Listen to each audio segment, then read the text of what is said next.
सावित्रीबाई फुले पुणे विद्यापीठाच्या SPPU एज्युटेक फाउंडेशनतर्फे सुरू करण्यात आलेल्या शोध नवीन वाटांचा या करिअर मालिकेमध्ये मी वैभवी पिंगळे तुमचं सगळ्यांचं स्वागत करते। राष्ट्रीय शैक्षणिक धोरण आल्यापासून आंतरविद्याशाखीय शिक्षण किंवा करिअर किंवा इंटरडिसिप्लिनरी एज्युकेशन आणि करिअर या विषयाबद्दल आपण खूप ऐकतोय बोलतोय। तसंच त्याच आंतरविद्याशाखीय किंवा इंटरडिसिप्लिनरी करिअर केलेल्या आज एका व्यक्तिमत्वाशी आपण संवाद साधणार आहोत। आज आपल्याबरोबर संवाद साधायला आले आहेत दीपक करंजीकर सर। नमस्कार। धन्यवाद सर, आज तुम्ही आमच्याबरोबर संवाद साधायला आलात। तर सरांची मी थोडक्यात ओळख करून देते। व्यावसायिक सल्लागार ते लेखक ते पत्रकार ते अभिनेता म्हणून आपण सरांना ऑलरेडी TV सिरियल्स चित्रपट या सगळ्यांमध्ये बघतो। तर आज आपण सरांकडून जाणून घेऊयात की त्यांनी ही नवीन वाट कशी शोधली आणि त्यांनी त्यांचं करिअर कसं बिल्ड केलं, ज्याच्यातून आपल्यासाठी खूप धडे आहेत। तर सर, पहिला प्रश्न असा आहे की व्यवसाय सल्लागार आणि प्रकल्प व्यवस्थापनाकडून आपण लेखनाकडे कसं वळाला? ते असं काही ठरवून वळत नाही आपण, ते कन्वर्ज होतं। कारण तुमच्या ज्या उर्मी असतात अंतःकरणातल्या त्या तुम्हाला ते करायला भाग पाडतात। जेव्हा मी मॅनेजमेंट बघायचो, अमेरिकेत असून 9 देशांचं काम बघायचो, 2000 एम्प्लॉई होते, तेव्हा माझ्या असं लक्षात यायचं की आपल्याला खूप गोष्टी एक्सप्रेस करता येत नाहीत कामात, ते लिहिलं पाहिजे। आणि लिहिण्याचं पूर्वीपासून होतं मला, मी अगदी 25 वर्षापासून लिहितोय काही ना काही। भोसला मिलिटरी स्कूलला मी एक त्या चाणक्याच्या काळातली सुरक्षा असं एक पुस्तक पण अभ्यासक्रमाला लिहिलं होतं। ही जुनी गोष्ट आहे 85ची। तर त्यामुळे लिखाण करत होतो। फक्त मला असं वाटतं की लेखन हे एक्सप्रेशन आहे, कुठलंही कोचिंग मॅनेजमेंटचं एक्सप्रेशन आहे। तुमच्यात इनॅबिलिटी, तुमच्यात आतमध्ये ॲबिलिटी असतात, बरोबर, आणि त्याचं जे प्रोजेक्शन असतं बाहेर येणारं त्याचे एक्सप्रेशन वेगळे असतात। लेखन असतं, अभिनय असतो, व्यवस्थापन असतं, ते त्या प्रोजेक्शनला ते बाहेर येतं, त्या रूपाने ते बाहेर येतं। तुमच्यामध्ये एक ऊर्ज्वस्वल ऊर्जा असते, असली पाहिजे। मी नेहमी उदाहरण देतो की साप माझा आदर्श आहे। याचं कारण असं आहे की साप जेव्हा काट टाकतो ना तेव्हा साप चालू शकत नाही। म्हणजे तो इतका हुळहुळीत त्याची कातडी झालेली असते, त्याला अक्षरशः तो 1 इंच इतका हळूहळू सरकतो तासाला, आणि त्या डोळ्यातनं पाणी येत असतं कारण त्याला ते गवत पण टोचत असतं। पण त्याला माहिती असतं जर मी स्किन जर कात टाकली नाही तर मी सफोकेट होऊन मरेल। सो ती कात आपला कम्फर्ट झोन असतो, आपण तो नेहमी टाकला पाहिजे, त्यातनं आपण बाहेर आलं पाहिजे। एकदा आपला कम्फर्ट झोन तयार व्हायला लागला कुठे की ते आपण नाकारलं पाहिजे। ते नाकारण्यात नाही येतं लेखन प्रकार। आणि लेखनाचं दुसरं असं असतं की तो आपलाच संवाद आपणाशी असं असतं।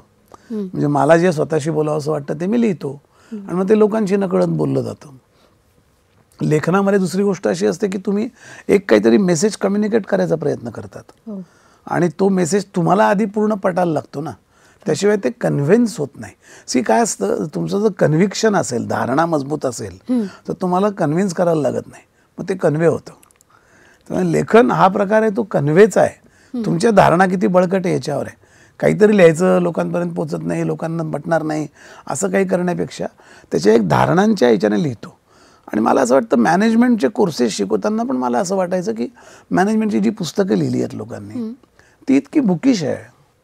म्हणजे मी हार्वर्डला पण आणि UC बर्कलीला पण काही क्लास घेतले आहेत अमेरिकेत, पण मॅनेजमेंटची पुस्तकं फार बुकिश आहेत। म्हणजे मॅनेजिंग पीपल हे एक वेगळं आर्ट आहे, ते सायन्स नाही। पण सगळे मॅनेजमेंट स्कूल सायन्स म्हणून शिकवतात। माणसांची संबंध असणं, माणसांनी एखादं काम करणं, माणसाने तुमच्याशी मोटिवेट असणं, तुमच्याशी प्रामाणिक असणं, तुम्ही सांगाल ते काम त्याने आनंदाने त्याच्या आनंदाने करणं, या सगळ्याकरता एक ना आर्ट लागतं। माणसं मॅनेज हा शब्द फार घाणेरडा आहे। माणसांबरोबर काम करण्याचं एक आर्ट असतं। ज्याला ते करता येत नाही तो मॅनेज करतो, ज्याला आणखीन मॅनेज करता येत तो मॅनिप्युलेट करतो। त्यामुळे माणसं ही बेसिकली खूप चांगली असतात, त्यांच्यातले स्ट्रेंथ विकनेस असतात, ते आपण पाहिल्या पाहिजे। आणि व्यवस्थापनामध्ये नेहमी असं होतं ना की एखादं काम करताना एखाद्या कामाचा कुठला माणूस कुठल्या कामाला येईल त्याचा अंदाज मॅनेजरला असला पाहिजे। सगळ्या कामाला योग्य नसतात, कारण प्रत्येकाच्या म्हणजे मुळात आपल्याकडे ना समानता नाही आहे, आपण समता आणली पाहिजे। समानता निसर्गातच नाही आहे, पाची बोटं सारखी नाही, उंची प्रत्येकाची वेगळी असते, त्यामुळे समानता नाही। मॅनेजमेंटचं सगळ्यात मोठं प्रिन्सिपल आहे की you have to bring them at equality. ते समानता आणण्याची गरज नाही, तुम्हाला त्यांना समता आणली पाहिजे की तुला काय आनंद मिळतो करायला, तू काय चांगलं करू शकतो, ते द्यायची जबाबदारी मॅनेजर म्हणून माझी आहे। आणि लोक ट्रान्सफॉर्म होतात. मी आयुष्याचे खूप लोक ट्रान्सफॉर्म करताना बघितले आहेत की ते नॉन परफॉर्मर असतात. कारण कसं असतं, कुठल्याही मॅनेजमेंट स्कूलमध्ये किंवा मॅनेजमेंटच्या रोजच्या व्यवसायामध्ये परफॉर्मन्स असतो आणि पोटेन्शियल असतं. या दोन गोष्टीवर मॅनेजमेंट चालतं. तर काही लोकांकडे खूप पोटेन्शियल असतं पण ते परफॉर्म करू शकत नाही.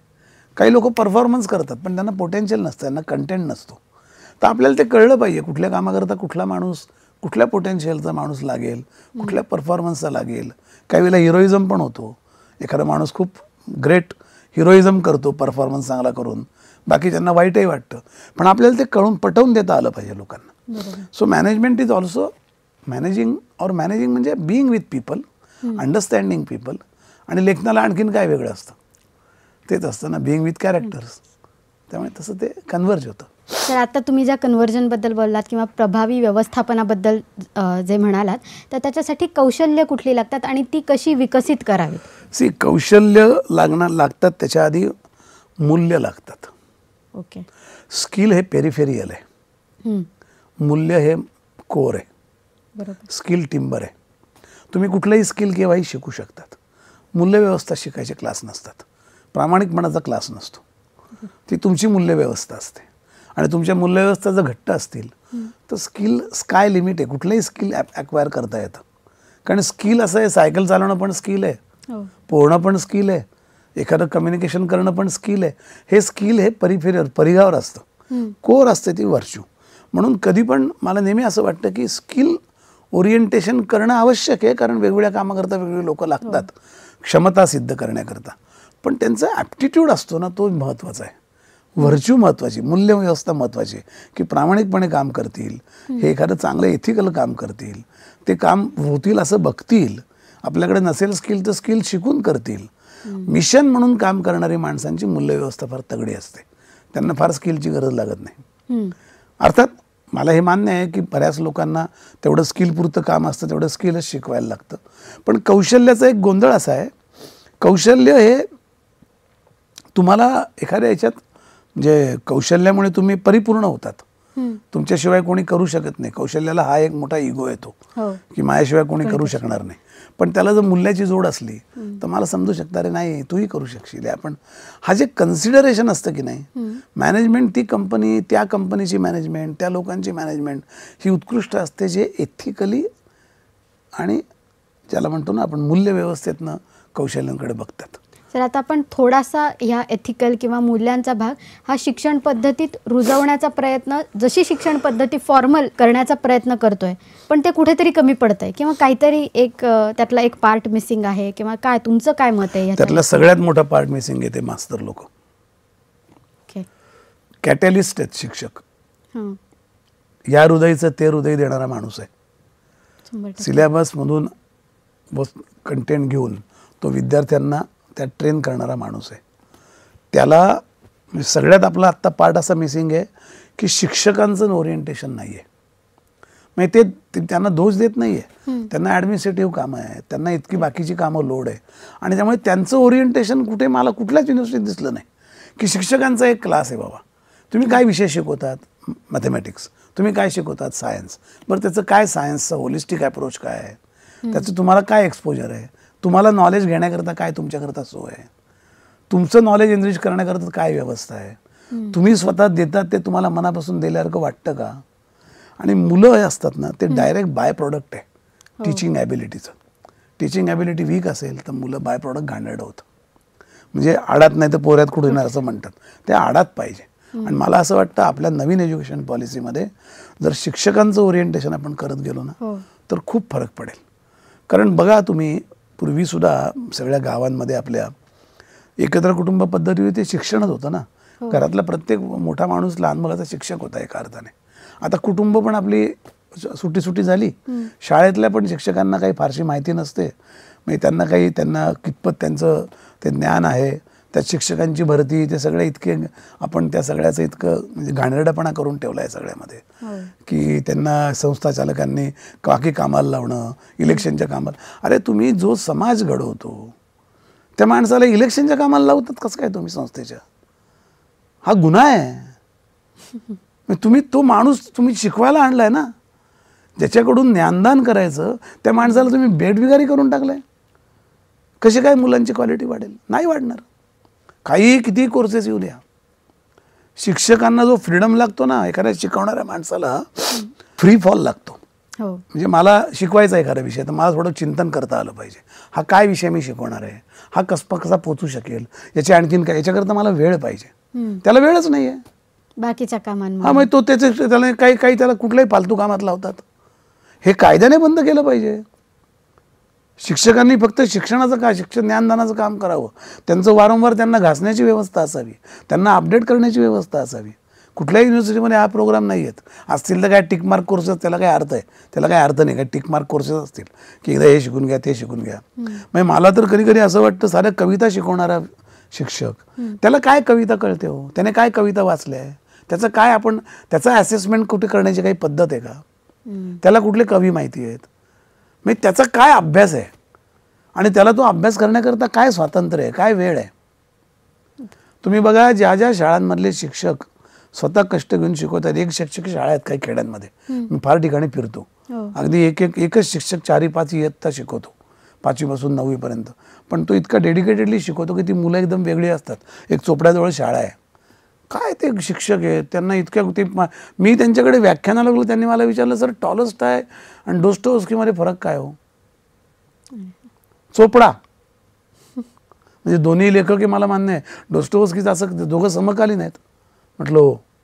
मला इतका आनंद वाटला की या माणसाला हे माहिती करून घ्यावं असं वाटतं. मला कुठेही गेल्यानंतर कुठलाही शिक्षक काही प्रश्न विचारत नाही, मुलं विचारतात. आणि मुलांच्या प्रश्नांची उत्तर शिक्षक देऊ शकत नाही म्हणून ते मला विचारतात किंवा बाहेरच्या माणसाला विचारतात. त्यामुळे शिक्षक हा आपण इतका वीक करून टाकला आहे. त्याचं आपल्याला काहीतरी एक व्यवस्था उभी करायला लागेल. कुठल्याही संस्थाचालकांना शिक्षकांना बाकी कामाला राबवता येणार नाही. त्यांना ॲडमिनिस्ट्रेटिव्ह कामं देऊन चालणार नाही. त्यांचा विषय त्यांना किती कळला याची असेसमेंट केली पाहिजे. त्यावर त्यांचे पगार ठरवले पाहिजे, त्यावर त्यांचे प्रमोशन ठरवले पाहिजे. त्यांना स्वतःला आपण किती देण्याकरता आपल्या आडात किती आहे याचा काहीतरी जजमेंट कॉल केला पाहिजे ना. बरोबर. आपण तो करत नाही. शिक्षक चांगले कशावरून ठरतात, तो किती लाळगोटेपणा करतात संस्थाचालकांसमोर किंवा किती कामं करतात याच्यावर ठरतं. असं कसं चालेल? तुम्ही एक अख्खी व्यवस्था सडवून टाकली आहे ज्ञानदानाची. ज्ञानदान हे त्यातलं मूल्य आहे, ज्याच्यापासून आपण लाभ घेतोय, त्याच्यामुळे ती सडवून टाकली व्यवस्था. बरोबर. म्हणजे मला नेहमी असं म्हणतो मी, राजकारण्यांनी एकच अवयव मोठा झाला ना की त्याला कॅन्सर झाला असं म्हणतात. मॅलिग्नंट ग्रोथ असते. हे राजकारण ही समाजातली मॅलिग्नंट ग्रोथ आहे, कॅन्सरस ग्रोथ आहे. सगळीकडे राजकारण घुसलेलं आहे. कुठल्या शिक्षकांशी कोण संस्थाचालक गप्पा मारतात की बाबा तू काय शिकवलं, तुला यावर्षी काय अनुभव आला, त्यांची असेसमेंट तरी आहे का हो? त्यांच्या कुटुंबाची काही माहिती आहे का संस्थाचालकांना? काही माहित नाही ना. 2000% मला माहिती आहे की नाही माहिती. सर, याच व्यवस्थेचा दुसरा पैलू म्हणजे ते आपले विद्यार्थी आहेत. तर मग आता विद्यार्थी दशेत पण वेगवेगळे बदल, इंटरनेट आहे, ChatGPT आहे, AI आहे, किंवा इन जनरल खूप डिस्ट्रॅक्शन्स किंवा या सगळ्यामुळे त्याचा विद्यार्थ्यांवरती पण परिणाम होतो आणि त्यांचा पण एथिकल बेस किंवा व्हॅल्यूज किंवा मूल्य हल्ल्यासारखं झालं आहे. तर ह्याकडे तुम्ही कसं? पण मुलांचं असं का झालं? मातीचा गोळा असतो की नाही, त्याला आकार देणाऱ्या माणसाचं महत्त्व आहे. पोल्युशन आहे, मातीत काही इम्प्युरिटीज असणार आहे, पाऊस पडणार आहे, काहीतरी तुटणार आहे, फुटणार आहे, पण ज्याला तो आकार द्यायची जिद्द आहे ज्या माणसाची, तो आकार देऊन राहील, तो माणूस शिक्षक आहे. मुलांचं डिस्ट्रॅक्शन होतं. मी तुम्हाला सांगतो, मी पार्ला कॉलेजला एकदा फेल झालेल्या मुलांना भेटलो वर्षभर, की जी फेल होती. 30 मुलं होती की जी फेल व्हायची. त्या मुलांशी बोलताना माझ्या लक्षात आलं की त्यांचं ॲस्पिरेशनच नाही त्यांना. म्हणजे आईवडिलांकडून नाही, त्यांच्या अर्ध्या मुलांची आईवडील करप्ट होते, कुठल्या तरी डिपार्टमेंटला गव्हर्नमेंटच्या होते, पैसे खात होते. हे घडलेलं आहे, करप्ट होते. आणि मुलांना काही घरी असं काही वातावरण नव्हतं की आईवडील जेवायला बसले आहेत, गप्पा मारतायत मुलांशी एखाद्या विषयावर. हे नाही आहे ना. शिक्षकाचं पण हे काम आहे. तास संपल्यावर कुठल्या मुलांचे काय गुण आहेत, कोणाला कशात इंटरेस्ट आहे. ChatGPTमध्ये इंटरेस्ट आहे, ये रे बाबा आपण दोघं ChatGPTवर बोलू. असं केलं तर तुम्ही त्याला एक डायरेक्शनला द्याल ना. ते काय डिस्ट्रॅक्शन आहे, ते काही बघतच नाही आपल्याकडे, त्याचे ते मोबाईलमध्ये असतात. अरे हो ना, पण मोबाईलचा पण उपयोग आहे ना चांगला. त्याला घडवणारा माणूस हा वीक आहे असं मला वाटतं. मुलांना दोष देऊन उपयोग नाही. हे बघा, काळ पुढे जात राहतो. हो. आमची पिढी तुमची पिढी याच्यामध्येच किती बदल झाला. ते काही मागच्या पिढीचं व्हायलिन वाजवून चालत नाही, पुढे जायला लागतं आपल्याला. पण ते करताना ती व्यवस्थेतनं काय त्यांच्याकरता आपण देऊ शकतो ना, त्याचा विचार केला पाहिजे. आणि तो विचार मला वाटत नाही होतं असं. मला तुम्ही सांगा, आपल्या सगळ्या युनिव्हर्सिटीमध्ये अनेक प्रकारचे कोर्सेस असतात. चांगले शिक्षक घडवण्याचा कोर्स आहे का हो? नाही. मग कसं काय विद्यार्थी चांगले होणार? शिक्षकांचं ओरिएंटेशन काय होतं मला सांगा तुम्ही. म्हणजे काय त्यांना काय सांगितलं जातं, की बाबा, किंवा डिफाईन केलं का चांगला शिक्षक म्हणजे काय? नॉलेज हा एकच आस्पेक्ट आहे ना. शिक्षकाला नॉलेज असणं, शिक्षकाकडे पेशन्स पाहिजे, शिक्षकाकडे मुलाला समजून सांगण्याची क्षमता पाहिजे. काही झालं तरी चिडचिड न करता ते एखादं आपलं या हृदयाचं त्या हृदय देण्याची ताकद पाहिजे. त्याची काय असेसमेंटची व्यवस्था आहे? काही नाही.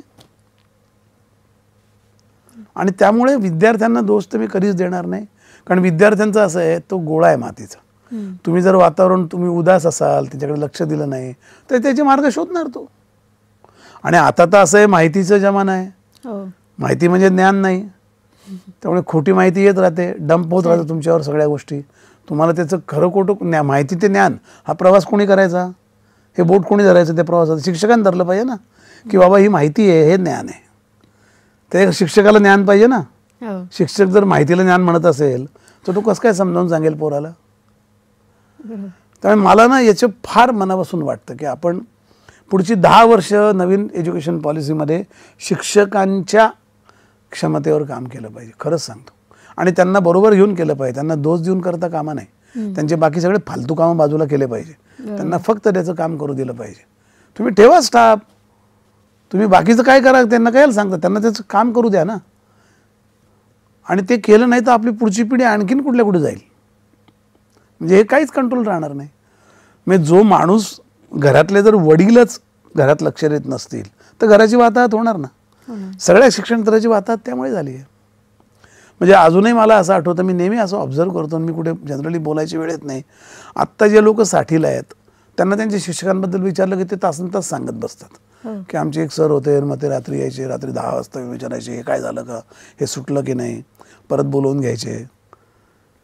आत्ता हे लोक 40ला आहेत, ते अशा कुठल्या आठवणी सांगत नाही शिक्षकांच्या. आणि जे 20ला आहेत ते तर काही शिक्षकांबद्दल बोलतच नाही, त्या आईवडिलांबद्दलही बोलत नाही. विचारा ना तुम्ही, मास्तरबद्दल, जे आपल्या शिक्षकांबद्दल आमची पिढी जे बोलते ती का बोलते? कारण ते इंटरॅक्शन होतं तेवढं. आता इंटरॅक्शनच नाही. आणि शिक्षकांचाही दोष नाही, त्यांना त्या व्यवस्था उभ्या केल्या पाहिजे त्यांच्याकरता. आणि युनिव्हर्सिटीचं काम आहे होय. युनिव्हर्सिटीचं काम काय फक्त ॲक्रेडिटेशन करणं, शिक्के मारणं, मार्क्स एवढं काम आहे का? तुम्हाला हे करायला नको? माणसं घडवायला नको? म्हणजे तुमच्या सगळ्या व्यवस्थेतनं तुम्ही काय, म्हणजे आपल्या सगळ्या युनिव्हर्सिटीच्या घोषणा बघा, परमशीलम वगैरे वगैरे ते वेगळे लावलेले असतात, संस्कृत वचनं. काय किती जागता हो त्याला. ते सावित्रीबाई फुलांच्या नावाची युनिव्हर्सिटी आहे. त्या बाईने किती कसे शिकवलं लोकांना, बायकांना. आघाडी शिक्षक होती ना मुळात. खूप कष्ट. मग त्यांच्या नावाने तुम्हाला एक शिक्षक आदर्श कसा असावा याचं एक व्यवस्था उभी करता येत नाही. त्यांचं नाव विद्यापीठाला देऊन काय होणार नुसतं? बरोबर आहे. तर तसं ही व्यवस्था किंवा कार्यपद्धती किंवा ह्याच्याबद्दल जेव्हा आपण म्हणतोय, तुम्हाला आंतरराष्ट्रीय सल्लागार म्हणून काम करण्याचा पण अनुभव आहे. तर बाकीच्या देशांमधल्या व्यवस्था किंवा कार्यपद्धती ज्या तुमच्या लक्षात राहिल्यात की त्या वाखणण्याजोग्याच होत्या, अशाचे काही उदाहरणं? मुळात वर्क एथिक्स आहेत. ओके. कुठलाही माणूस फसवत नाही. एक बेसिक फरक तुम्हाला सांगतो परदेशातल्या आपल्या याच्यात. त्यांचं बेसिक ॲझम्पशन विश्वासाचं आहे. म्हणजे समजा मी त्यांना उद्या, मी अमेरिकेत काम करायचो, माझे कलिग असायचे, तो जे सांगेल त्याच्यावर विश्वास ठेवायचा. मी सांगितलं विश्वास ठेवायचा. म्हणजे the first impression is to believe, the first reaction is to believe. आपल्याकडचं पहिली रिॲक्शन डिसबिलीव्ह असते. मग त्याला प्रूव्ह करायला लागतं आपण खरं बोलतोय असं का? पण याचं कारण असं आहे की याचं बेसिक कारण आहे की इंग्रजांनी आपली सगळी शिक्षण पद्धती तोडली. गावंढळ गुलाम माणसं तयार केले आणि आपण गोरे इंग्रज गेले आणि काळे इंग्रजांनी तेच केलं पुढे. त्यांनी हे काही बदललं नाही. कारण त्यांना बदलायचे कष्ट घ्यायचे नाही, कॉपी पेस्ट केलं सगळं. ब्युरोक्रेसी कॉपी पेस्ट, युनिव्हर्सिटीचे प्रोसेस कॉपी पेस्ट. काय माझ्या देशातल्या लोकांचा DNA आहे, त्यांची वागण्याची पद्धत काय आहे, त्यांचं रिलेशनल पॅटर्न काय आहेत, त्यांचे परस्परावलंबित जगणं काय आहे, याच्यावर मी समाज बांधला पाहिजे ना, याच्यावर शिक्षण दिलं पाहिजे, याच्यावर मी व्यवस्था उभ्या केल्या पाहिजे. सगळ्या इंग्रजांच्या कॉपी पेस्ट करून काय झालं? एक तर इंग्रजांनी आपला स्वतःचा आत्मविश्वास घालवला आहे आपल्या देशात लोकांचा. ज्यांना कोणाला इंग्रजांनी सुधारणा केल्यावर वाटतं ते मूर्ख लोक आहेत. काही केलं नाही त्यांनी फक्त त्यांच्या फायद्याकरता सुधारणा केल्या. त्यांना चोऱ्या करायच्या होत्या, इथून कच्चा माल चोरून न्यायचा होता म्हणून त्यांनी रेल्वे बांधली. आपल्याकरता काही बांधलं नाही. आपल्या याच्यावर त्यांनी आपल्या बेसिक जगण्याच्या जो कणा होता त्याच्यावरच त्यांनी गावगाडा तोडला, जगण्याचे कणे तोडले, शिक्षण पद्धती तोडली. आणि त्यामुळे आपल्याकडे गुलाम, गावंढळ अशी माणसं तयार झाली. त्यांनी कलेचं हे केलं. आणि त्यामुळे आपल्याकडे कुठल्याही गोष्टीला सर्व्हायव्हल मोडमध्ये गेला आपला समाज. मग सर्व्हायव्हल मोडमध्ये गेलेला माणूस इथिक बिथिक्स काही पाळत नाही. ज्याला जगायला की नाही माहीत नसतं ना, तो काय काही नैतिक थोडीच बघणार आहे. तो येणं केणं प्रकारे जगायचा प्रयत्न करेल. ते घडलं आपल्याकडे, अजूनही तेच घडतं. अजूनही लोक 7 पिढ्यांची तरतूद करून ठेवण्याच्या गोष्टी करतात. हे कुठून आलं? हिस्ट्री म्हणजे असं आलं की आपलं काही राहणार नाही. सगळ्यांना सवय लागली आहे आपल्या पिढ्यांचं करून ठेवायची. म्हणजे आपल्याला एक साधी गोष्ट कळली पाहिजे की जर माझ्या मुलाच्या मुलाकरता मी जर काही कमवून ठेवत असेल तर बेसिकली मी काय सांगतोय की ते बेअक्कल आहेत किंवा ते नालायक आहेत, ते काही करू शकणार नाही म्हणून मी करून ठेवतो ना. त्यांचा अपमान करतोय मी त्यांच्या कर्तृत्वाचा. हे तर कळलं पाहिजे. आणि त्यामुळे सर्व्हायव्हल मोडमध्ये आपण गेलो. त्यामुळे डिसबिलीव्ह हा आपला गुण बनला, डिसीट फसवणं हा आपला गुण बनला, कशावरही काही ठेवायचं नाही, आपला फायदा पाहायचा हा आपला गुण. DNA करप्ट झाला आपला भारतीय समाजाचा. इनसिक्युरिटी म्हणजे मागच्या जुन्या काळातले 5000 वर्षापूर्वीचे व्हायलिन वाजून काय उपयोग आहे? मधल्या काळात काय झालं? छत्रपती शिवाजी महाराज हा एकमेव दैदिप्यमान पिरियड आहे ज्याने स्वत्व उभं केलं. बाकी पित्त ज्याला म्हणतात स्वत्व, ते इंग्रजांनी कापून काढलं अक्षरशः. ते चेंदामेंदा केला आणि आपल्या राज्यकर्त्यांना हे कळलंच नाही. त्यामुळे चलता है देखेंगे, होऊन जाईल, अशा पद्धतीचं काम चालू राहिलं. निगेटिव्हिटी आली समाजामध्ये, दुसऱ्याला कुरघोड्या करायची सवय लागली. म्हणजे मला एखादा पोलीस इन्स्पेक्टर ओळखीचा याचं कौतुक वाटतं, एखादा शास्त्रज्ञ ओळखीचा आहे असं कधी वाटायचा आनंद वाटत नाही. एखादा नगरसेवक माझा मित्र आहे मला अभिमानानं सांगावं असं वाटतं. एखादा कष्ट करणारा माणूस माझा मित्र आहे हे सांगायला मला अभिमान वाटत नाही. हे कसलं द्योतक आहे? खोट्या गोष्टींच्या मागे समाज लागला की जे भंपक आहे, की जे खोटं आहे, जे त्यात सत्व नाही, असं सगळं आहे ते दैदिप्यमान. अशा समजुतीत समाज झाला आणि ते फार घाणेरडं आहे. म्हणजे अजूनही आपल्याला आपण का सहन करतो या सगळ्यांचं? का अन्याय सहन करतो आपण? साधं इथे युनिव्हर्सिटीमध्ये तुमच्या बघा, तो रस्त्याचं काय पुलाचं काम चाललंय, फिरून यायला लागतं लोकांना. आता जो म्हातारा माणूस आहे एखादा चतुश्रृंगीकडून तो आला, पायी आलाय, त्याला इकडे युनिव्हर्सिटी यायचं आहे, त्याने काय करायचं? आपल्याला एक छोटा रस्ता करून ठेवता येत नाही, आपल्याला सामाजिक व्यवस्था करता येत नाही, सार्वजनिक शौचालय नाही आपल्याकडे, साधे युरिनल्स नाहीत. कुठल्या रात्रीच्या बसने प्रवास करतात, 7:30चे बस मुंबईला रोज येतात, कुठल्याही बसमध्ये टॉयलेट नाही, ती बस अशा कुठल्याही ठिकाणी थांबवण्याची ते स्त्रियांना. हे आपल्या काय व्यवस्था आहेत? लाजा वाटायला पाहिजे आपल्याला. प्रोव्हिजनल व्यवस्था म्हणजे काहीच व्यवस्था केलेली नाही आपण लोकांकरता. डागडुजी करायचं, थूक पॉलिश काहीतरी कामं करतात, त्याला काहीच व्यवस्था उभ्या केल्या नाही. आता एखादा म्हातारा माणूस तिकडून इकडे कसा येईल? मग त्याला एक पेव दिला पाहिजे, पेव रोड तो नीट आला पाहिजे, त्यांना रस्ता क्रॉस करता आला पाहिजे. आपल्याला ही जबाबदारी वाटत नाही. मुजोरीत आपण जगायला शिकलो, कारण मुजोरी केव्हा येते? काही कमी असलं की त्याची रिॲक्शन म्हणून मुजोरी येते. बेअक्कल माणसाला मुजोरी असते, कारण त्याला अक्कल नाही माहिती असतं, ते कॉम्पेन्सेट करते बेअक्कलपणा, ती मुजोरी येते. खोटं आपण लाऊडली बोलतो ना, खोटं बोलणारा माणूस मोठ्या मोठ्याने बोलतो, कारण खोटं बोलतोय माहिती असतं त्याला. त्यामुळे कुठल्याही दुर्गुणांचं एक्सप्रेशन हे लाऊड असतं. त्यामुळे तुम्ही कधी बघा आपल्याकडे लोक आरेरावीने बोलतात, कारण सगळे सर्व्हायव्हलमध्ये आहेत. 4 माणसांचा वेळ असेल, 4 माणसांना आपण त्यांची पण परिस्थिती समजून घ्यायला पाहिजे. वाक्य पूर्ण करण्याच्या दुसऱ्याचं माणूस आपलं मत व्यक्त करतो, तो काय बोलतो ते ऐकूनही घेत नाही. परदेशामध्ये असं नाही हो. ते लोक समाज म्हणून, रिस्पेक्ट म्हणून एकमेकाला खूप व्यवस्थित राहतात. म्हणजे तुम्ही दृश्य नेहमी पाहिलं असेल, कुठेही रस्ता क्रॉस करून जरी चुकीच्या म्हणजे रस्ता क्रॉस करण्याची साईन नाही आहे तरी कोणी रस्ता क्रॉस करेल तरी सगळ्या गाड्या उभ्या राहतात. डिसिप्लिन म्हणजे तुम्हाला सोशल हे पाहिजे ना, असं कसं काय चालेल. तिथे एकटेपणे एकाकीपणे सगळं मला मान्य आहे, मी राहिलो आहे अनेक वर्ष, पण ही सामाजिक व्यवस्था आहे ना. दुसऱ्याबद्दल रिस्पेक्ट आहे, दुसऱ्याच्या सांगण्यावर विश्वास आहे. सेल्फ अटेस्टेशन करायला आपल्याला 70 वर्ष लागली, स्वतः सर्टिफिकेट अटेस्ट करायला. इतक्या आपल्या अविश्वासी व्यवस्था आहेत. मॅजिस्ट्रेट पाहिजे एक त्याला द्यायला ट्रू कॉपी. कुठली ट्रू कॉपी? हे काय व्यवस्था उभ्या केल्या तुम्ही? आपल्या माणसांवर विश्वास न ठेवणं ही काय समाज बनवण्याची पद्धत आहे? प्रत्येकाला राग येतो, प्रत्येकाला काही बोललं की डोक्यात जातं, कुठल्याही विषयावर चर्चा करायच्या नसतात. हे कसलं लक्षण आहे? मला असं वाटतं की आपण माणूस म्हणून फार खालच्या पातळीवर जगतो आणि त्यामुळे माणसांचा समाज असतो तो आणखी खाली येतोच, सगळ्यांचा एकत्र. सर आता आपण ज्या सगळ्या व्यवस्था आणि ह्याच्याबद्दल बोललो आणि तुम्ही तुमचं स्वतःचं यूट्यूब चॅनल पण सुरू केलं आहे, जिथे तुम्ही तुम्हाला लेखनामधून जी मर्म सापडली ती सगळ्यांबरोबर सांगता किंवा त्याच्यातून काय लोकांनी समजून घेण्याचं गरज आहे. तर तसंच अभिनय किंवा त्याच्या कौशल्यामधून तुम्ही अशी काय मर्म किंवा अशी काय गोष्टी तुम्हाला सापडल्या आहेत ज्या सामान्य जनतेला किंवा विद्यार्थ्यांना किंवा लोकांना समजून घेऊन आणि आयुष्यात इम्प्लिमेंट करायची? नाही, कला ही फार पॉवरफुल गोष्ट आहे.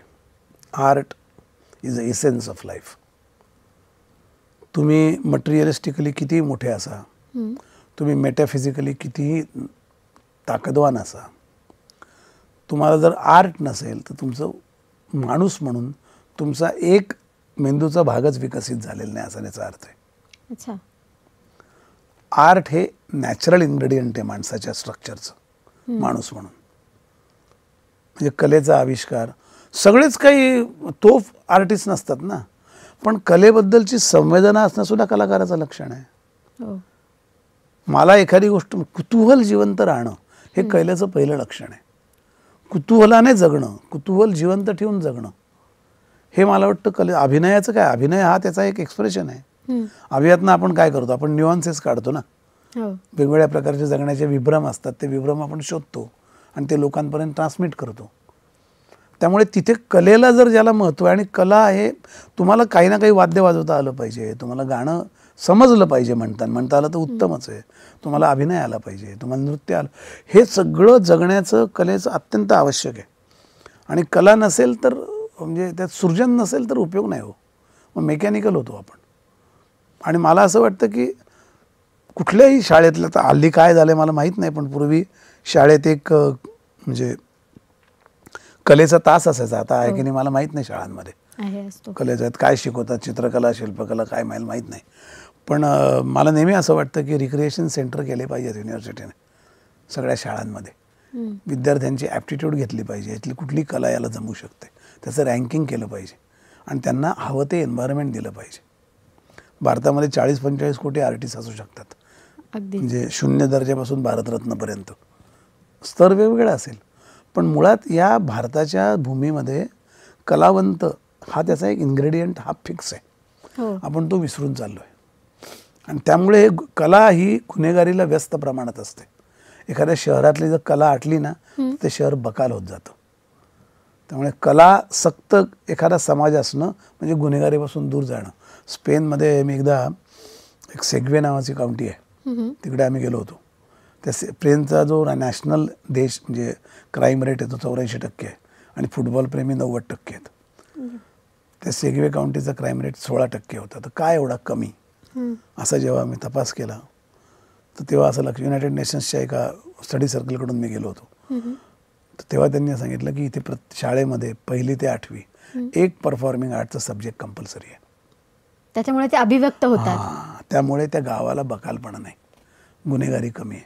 सो गुन्हेगारी ही कलेच्या व्यस्त प्रमाणात असते. कला असेल तर गुन्हेगारी होत नाही. त्यामुळे अभिनय करताना आपण जे काय करतो ते आपण ते एक अंग ठेवलंच पाहिजे ना, आणि त्यात चढावड असलीच पाहिजे. लोक म्हणतात हे बरोबर नाही झाला, सीन चांगला नाही झाला, मजा आहे त्यात, ऐकण्यातही मजा आहे तसं, कारण तसं घडतं ते चांगलं वाटतं. इम्प्रूव्ह करायला हे असतं. तुमचे सृजनाचे जे प्रवास असतात ते आतले असतात आणि ते असले पाहिजे. तर खलील जिब्रान म्हणतो तसं आहे हो, कसं जगायचं म्हणून भाकरी आहे आणि का जगायचं म्हणून फूल आहे ना. ते काचं उत्तर जे आहे ना ते कलेमध्ये आहे. कसं हे मटेरियलमध्ये असेल, कसं हे प्रत्येकाची वेगवेगळी आवड आहे, प्रत्येकाचा स्तर वेगळा आहे. म्हणजे कसं म्हणजे कोणाला कशात काय आनंद वाटेल माहीत नाही, पण का जो शब्द आहे तो का जो आहे तो कलेशी जोडलेला आहे. ते जर नसेल तर उपयोग नाही.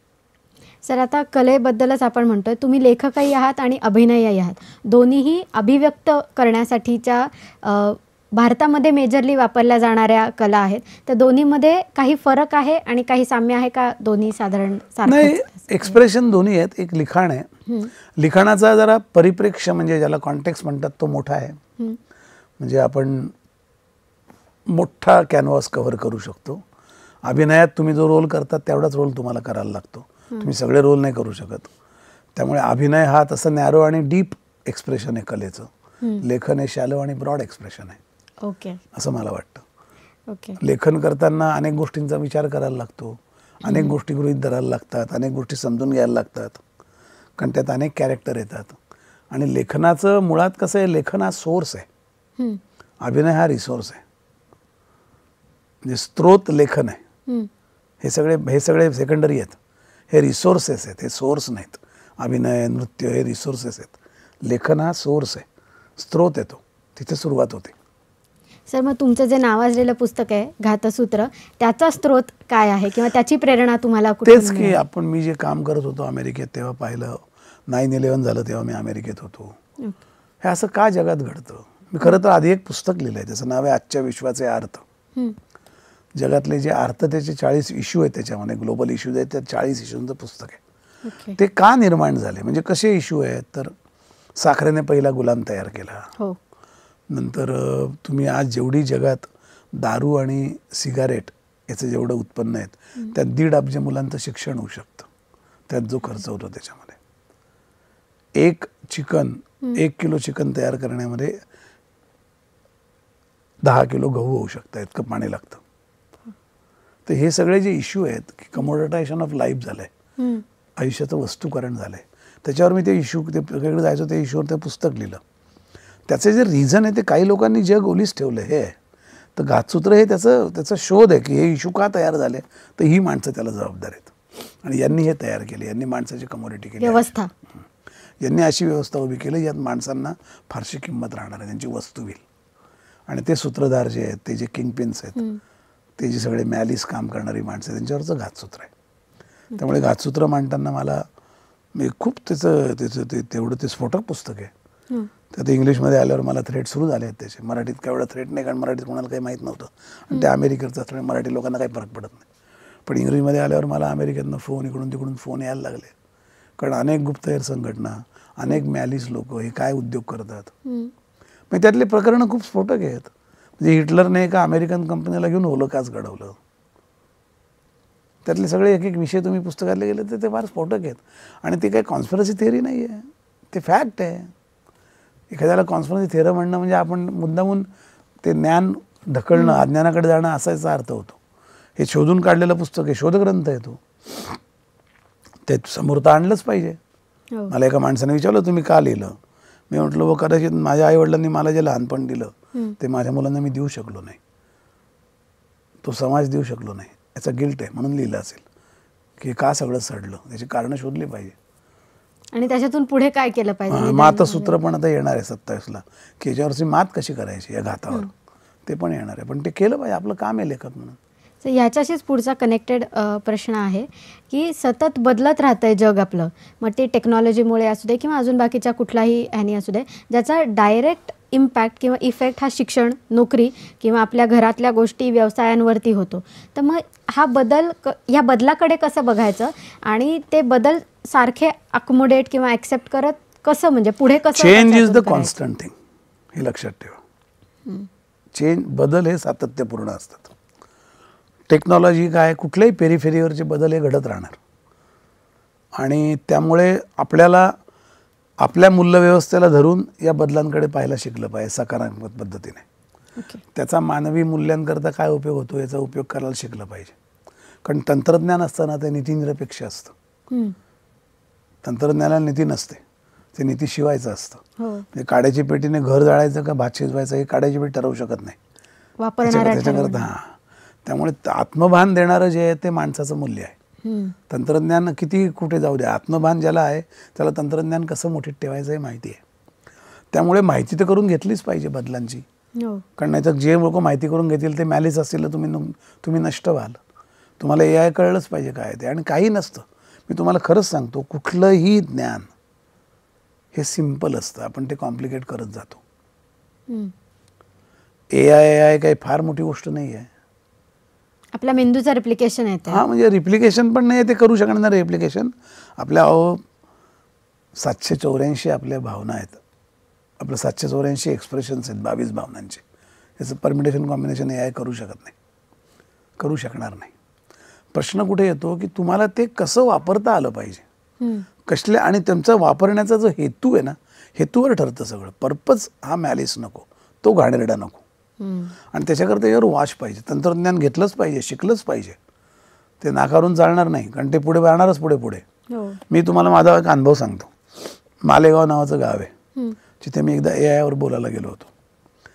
आणि तिथे काही मुलांनी मला सांगितलं की अभी एक कविता करते बोले हम. कॉलेजची मुलं होती. AI में कैसे कविता होगा, ChatGPT में कविता होता है. तर मी त्यांना म्हटलं की कविता करतो म्हणजे काय, तो फील आहे ना, बरोबर. तो फील मानवी मनाला आहे. त्याचं जे क्राफ्टिंग आहे ते ChatGPT करू शकेल. फील कसं काय देईल? चव, स्पर्श हे रिप्लिकेट नाही होत. त्याचे परिणाम तुम्ही अनुभवू शकता.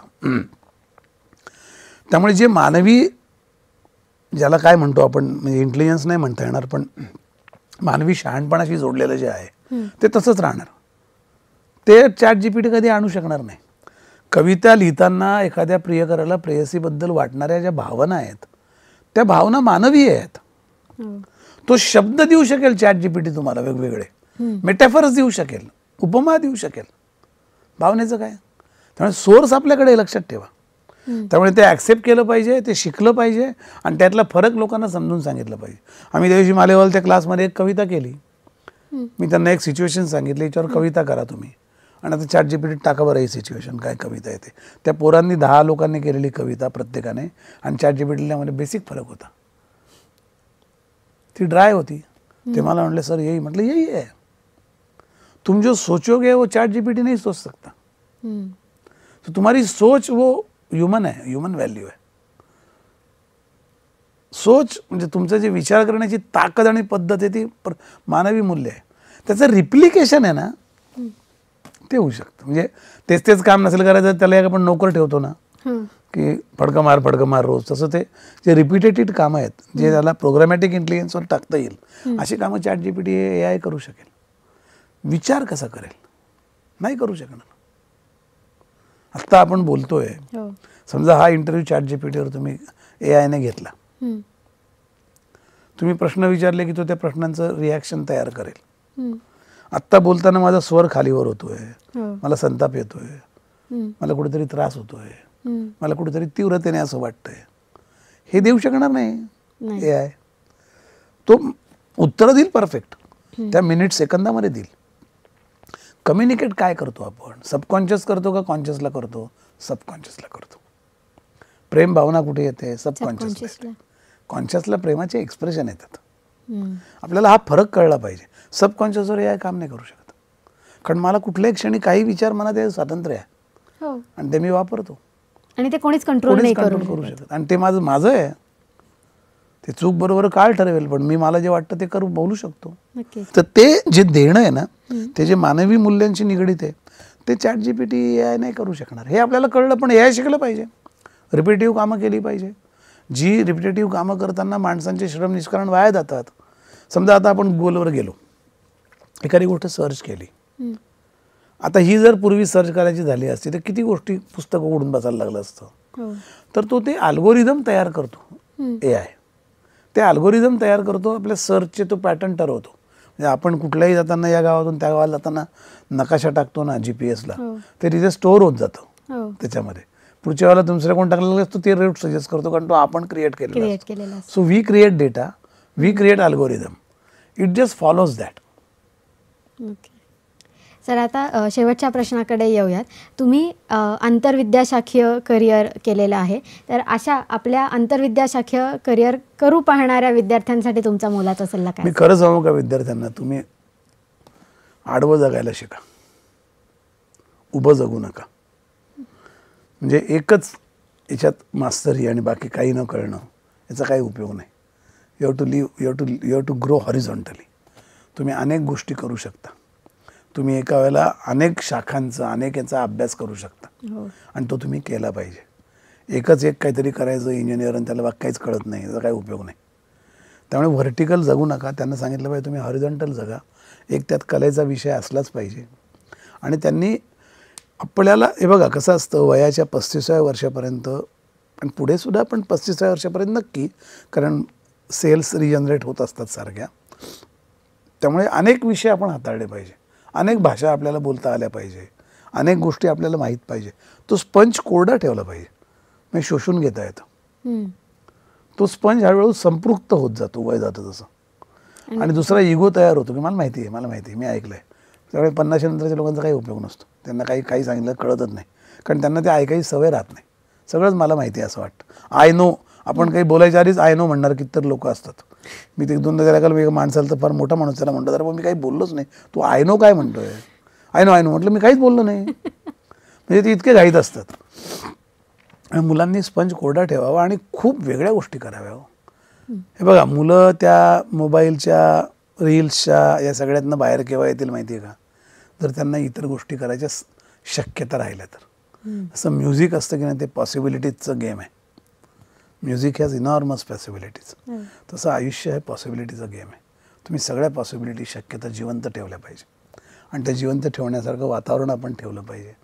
मुलांना कुठल्याही प्रश्नाचं उत्तर देताना शिक्षकांना किंवा प्राध्यापकांना हे कशाला विचारतोय असा भाव येता कामा नये.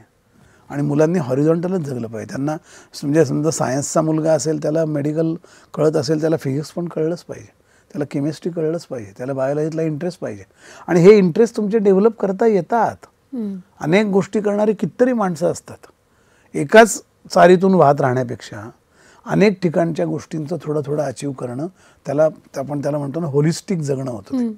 सगळ्या गोष्टींचा अंदाज येतो, माणूस म्हणून जगता येतं. आणि ते त्या मुलांनी करावं असं मला वाटतं. एकच ब्रँच धरून त्यात काही होणार नाही.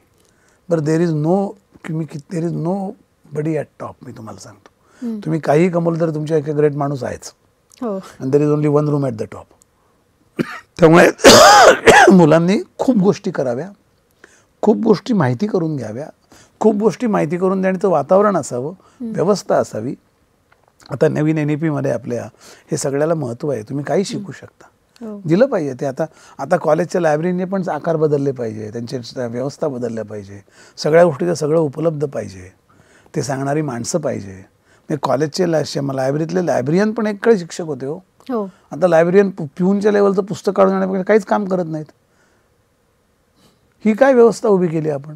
त्यांनी सांगितलं पाहिजे ना की बाबा तुला अरे यात इंटरेस्ट आहे ना, थांब अजून एक पुस्तक आहे मला माहिती आहे. पण अशी रिटायर्ड माणसं आहे ज्यांचं प्रचंड वाचन आहे, ती अशी इथे येऊन कामं करू शकतात. त्यांना आवडेल येऊन बसायला 4 तास लोकांना माहिती द्यायला, पण त्या व्यवस्था आपण केल्या पाहिजे. धन्यवाद सर. आज तुम्ही आमच्याबरोबर इथे संवाद साधायला आलात. विद्यार्थ्यांसाठी, शिक्षकांसाठी आणि व्यवस्थापकांसाठी हा इंटरव्ह्यू खूपच महत्त्वाचा आणि मोलाचा ठरेल अशी मला अपेक्षा आहे. धन्यवाद. थँक्यू.